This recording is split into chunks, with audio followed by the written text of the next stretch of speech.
Hello everybody.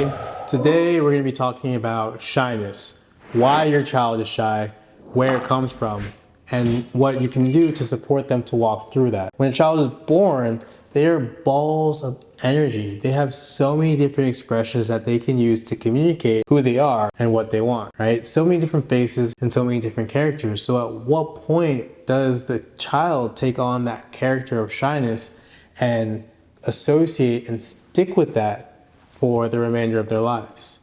Well, really, it stems from society. In society, in most households, a child hears more negative words, for example, no, about 7 times more than they hear positive words like yes. And so, as a parent, your words and your actions are the building blocks for developing a child and their personalities.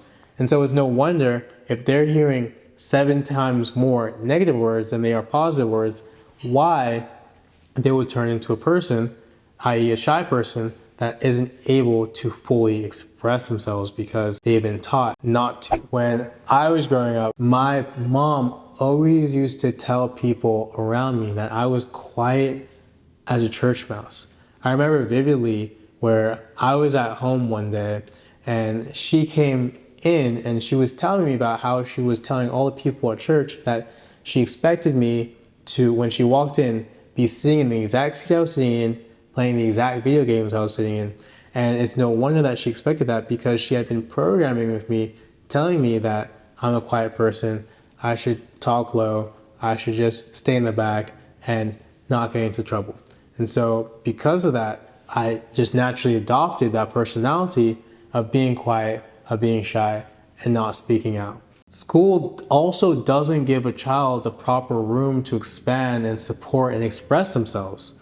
In school, kids have to follow these specific rules and guidelines, and sometimes they're there for their safety, but a lot of the time it's really put in place to control and really shape and define what a child will turn into. If a child isn't allowed to go to the bathroom, they have to raise their hands and ask for an authority figure before they're allowed to do a natural function such as going to the bathroom. Don't you think that that's going to have some type of effect on the way that they express themselves coming on down the line or later in life? Ultimately, being shy makes it difficult for a child in the end of their life to find a job or even keep a job. Imagine this.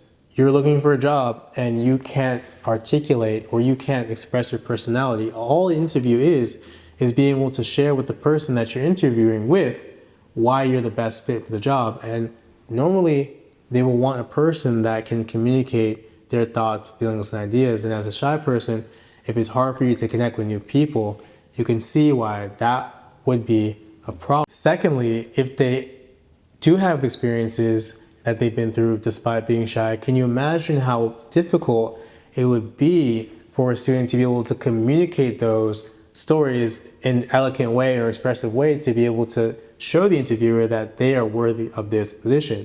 Ultimately, what interviewers want is somebody that can communicate, that can share themselves, and that can present themselves in an effective manner. And it's a lot harder to do that if a student grows up with the mentality or has the mentality of I am shy. There's an amazing story that I would love to share with you. It's one that still fascinates me to this day. Okay, it's the story of Milan, who is a student and whose mother we worked with, who was able to work through her child's shyness going into from kindergarten, pre-K actually, to 2nd grade. And this mother was feeling depressed because of her child not being able to effectively communicate.